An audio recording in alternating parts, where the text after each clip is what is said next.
Representative John Larson recently pointed out the Social Security hikes, so we're going to make sure that there is an overall rise and that legislation that benefits the American people is passed. This was only a few weeks ago, end of April 2024, and he's stating that Congress needs to vote and act because what they're doing is unacceptable. He then lets it rip. If you're someone who wants to rescue and defend, you should watch this video right away. You're arduously won cash. An increase to Social Security would be great, as we had heard Joe Biden advocate back in 2020. I have a video sponsor who will assist you later in the film, but first, have a look. That Social Security will be reformed and increased, but nothing of this has happened. He also mentioned that an increase of $200 per month would be excellent.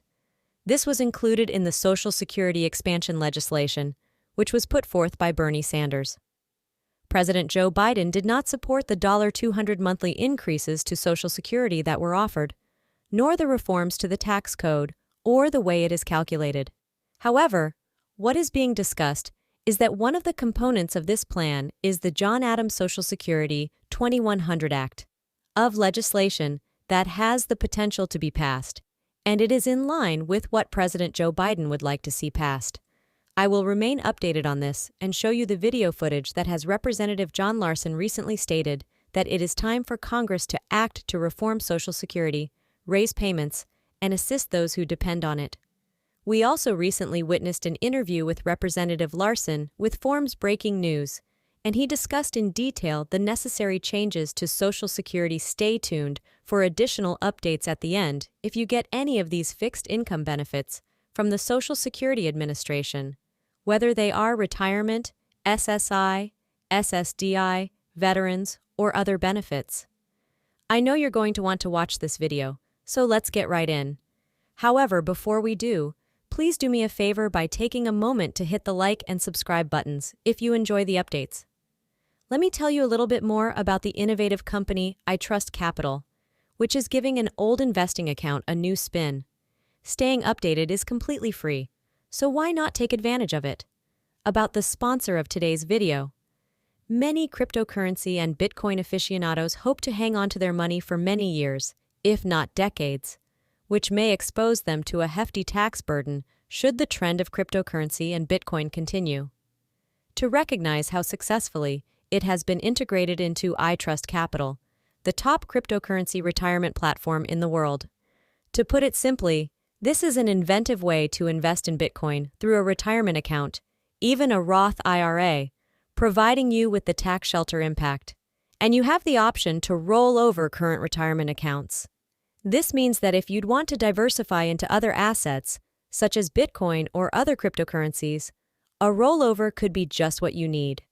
Click the link in the description below to find out how I Trust Capital can help you maximize your cryptocurrency holdings.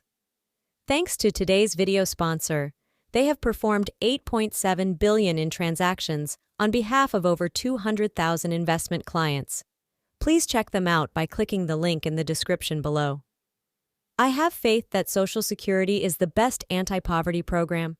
The best anti-poverty program for children and an elderly program at the same time that Congress has been examining wealth disparities.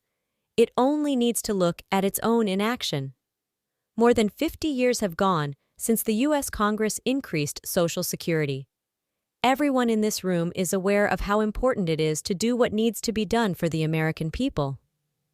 Over 40% of the 70 million Americans on Social Security rely solely on it for retirement, with 10,000 baby boomers becoming eligible for benefits each day.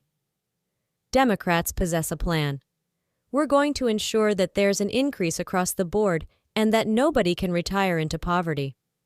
Currently, over 5 million Americans, mostly women, receive government benefits that fall short of the poverty line. Our other colleagues are, in addition to eliminating the onerous WEP and GPO provisions that were put in place in 1983, Democratic leadership wants to ensure that tax breaks for the wealthy are passed, while also ensuring that people who continue to work out of need are not charged on Social Security once more. Make certain that the money earned by our teachers, firefighters, and police officers goes toward earned benefits rather than being an entitlement that doesn't contribute in any way to the national debt or the deficit. When we, the Democratic Party, are in charge of this, it has been more than 50 years since Social Security was modified. It is past a go that we adopt legislation that benefits the American people. I applaud Joe Noose and my colleagues for their leadership on this issue. It will take time for Democrats to make a difference. Past due, not only to preserve Social Security, but also to improve it so that it may carry on the brilliant ideas of Franklin Delano Roosevelt, who initially inspired this nation. This would save capital because Social Security invests, on average, more than $200 million in each congressional district. Each month, and where do they spend that money? At the supermarket, drugstore, or gas station, right in their district. I applaud my coworkers and this leadership for putting America on notice and for Mr. Johnson from Connecticut's opening remarks. Statement. Well, thank you, Mr. Chairman, and I'm happy that the Social Security hearing is being held. Even though I believe the plan is incorrect, I believe that we should be discussing Social Security in general because Congress hasn't addressed how to increase its benefits. Do you believe that anything significant has transpired since the United States President Richard Nixon served for more than 50 years?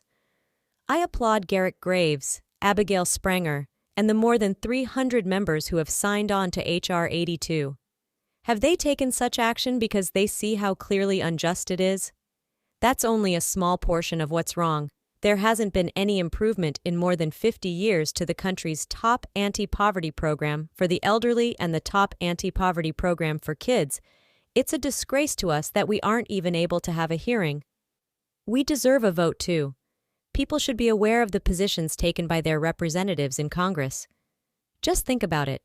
10,000 baby boomers a day will soon be eligible for Social Security. Not much has been improved on this system since 10,000 per day in 1971, and with the income gap widening much more. The genius of Franklin Delano Roosevelt endures even today, but only because he and Nixon relied on Congress to carry out their duties, which hasn't been done in more than 50 years.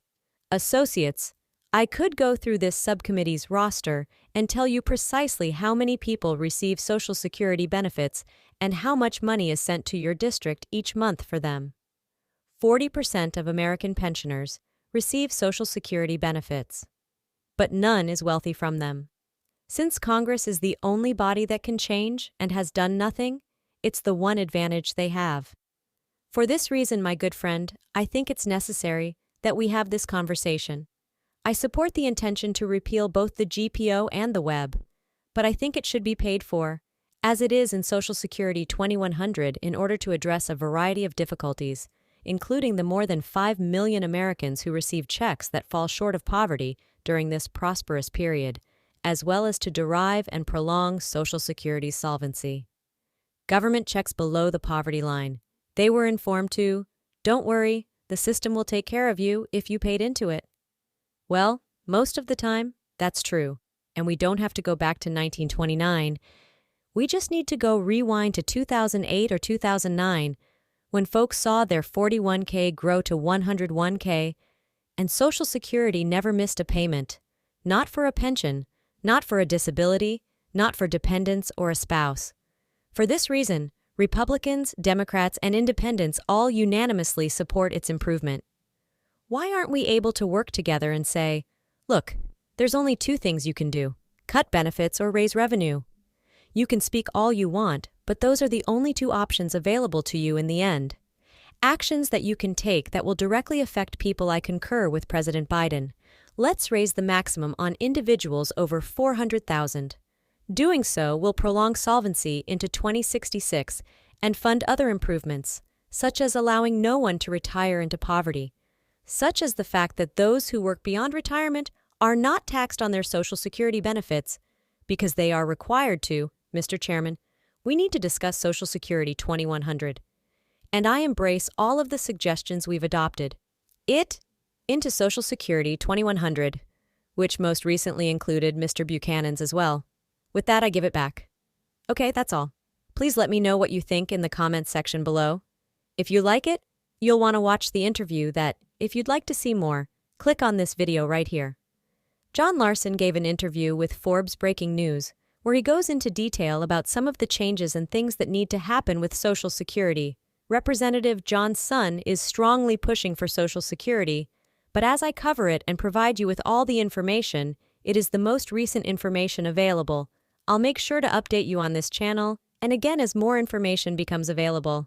I sincerely hope that today's video will be a blessing for you. Thank you so much for watching, and I'll see you in the next one. Take care.